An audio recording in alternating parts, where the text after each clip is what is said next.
Hello, ഇന്ന് നമുക്ക് paneer butter masala എങ്ങനെയാണ് ഉണ്ടാക്കാൻ നോക്കാം.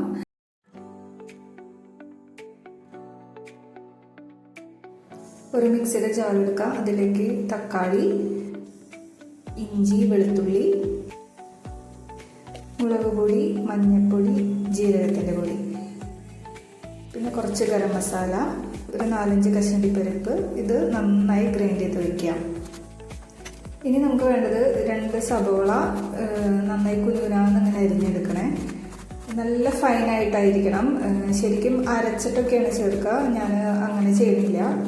ഇതുപോലെ ചെറുതായിട്ട് അരിഞ്ഞെടുത്താൽ മതി. ഒരു പാൻ വെച്ചിട്ട് പാൻ ചൂടാകുമ്പോൾ ഓയിൽ, ബട്ടർ ഇത് രണ്ടും ആഡ് ചെയ്യാം. അതിലേക്ക് നമ്മൾ അരിഞ്ഞ് വെച്ചിരിക്കുന്ന സവോള ആഡ് ചെയ്ത് കൊടുക്കുക. നന്നായി ട്രാൻസ്പെറൻ്റ് ആവണ വരെ നമ്മൾ നന്നായി മിക്സ് ചെയ്ത് കൊടുക്കണം. ഞാൻ യൂസ് ചെയ്യുന്നത് ടേബിൾ ബട്ടറാണ്. ഇനി ആവശ്യത്തിന് ഉപ്പ്, അതിനുശേഷം നമ്മൾ അരച്ച് വെച്ചിരിക്കുന്ന പേസ്റ്റ്, ആ മിക്സിയുടെ ജാറിലേക്ക് കുറച്ച് വെള്ളം ഇതൊഴിച്ച് നന്നായി ഇളക്കി മൂടി വെച്ചിട്ട് വേവിക്കാം.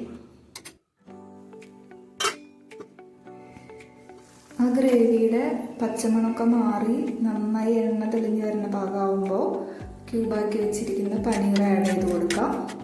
നന്നായി മിക്സ് ചെയ്യുക.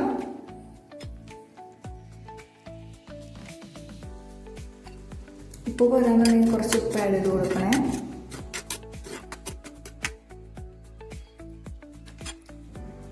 അതിനുശേഷം നമ്മൾ അടച്ച് വെച്ചിട്ട് കുറച്ച് നേരം വേവിക്കുക. വേവാകുമ്പോഴത്തേനും നമ്മൾ മിൽക്ക് ആഡ് ചെയ്ത് കൊടുക്കണേ. ഫുൾ ഫാറ്റ് മിൽക്ക് ആയിരിക്കണേ. നമ്മൾ ഈ ക്രീമൊക്കെ യൂസ് ചെയ്യുന്നതിന് പകരമായിട്ട് ആണ് നമ്മൾ മിൽക്ക് ആഡ് ചെയ്ത് കൊടുക്കുന്നത്. അതിനുശേഷം കുറച്ച് പഞ്ചസാര, ഞാനിവിടെ പഞ്ചസാരയാണ് ആഡ് ചെയ്യണേ. വേണേൽ ശർക്കര ആഡ് ചെയ്യാം.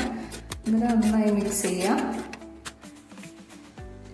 അതിനുശേഷം നന്നായി തള വരുമ്പോഴത്തേനും നമുക്ക് കസൂരി മേത്തി ചൂടാക്കിയിട്ട് പൊടിച്ച് ഇടുക. ഇത്രേ ഉള്ളൂ ശരിക്കും പറയാൻ വെച്ചിട്ടുണ്ടെങ്കിൽ ബട്ടർ മസാല. അതിൻ്റെ ഒപ്പം നമ്മൾ ജീരകപ്പൊടി, ഗരം മസാലപ്പൊടി, കുറച്ച് ബട്ടറും ആഡ് ചെയ്ത് കൊടുക്കും ലാസ്റ്റ് ടൈമിൽ. വേണമെന്നുണ്ടെങ്കിൽ മല്ലിയില ഇടാം. ഞാനിവിടെ മല്ലിയില ഇടുന്നില്ല. പിന്നെ നൈറ്റ് ഡിന്നറിനാണ് നമ്മളിത് പ്രിപ്പയർ ചെയ്തത്. അപ്പോൾ പൊറോട്ടയ്ക്ക് കൂട്ടി കഴിക്കാൻ വേണ്ടിയിട്ടായിരുന്നു പനീർ ബട്ടർ മസാല. പൊറോട്ട, ചപ്പാത്തി ഇതിനൊക്കെ അടിപൊളിയാണ്. അപ്പോൾ പൊറോട്ട ഐഡിയുടെ പൊറോട്ടയാണ് നമ്മളിന്ന് വാങ്ങിയത്.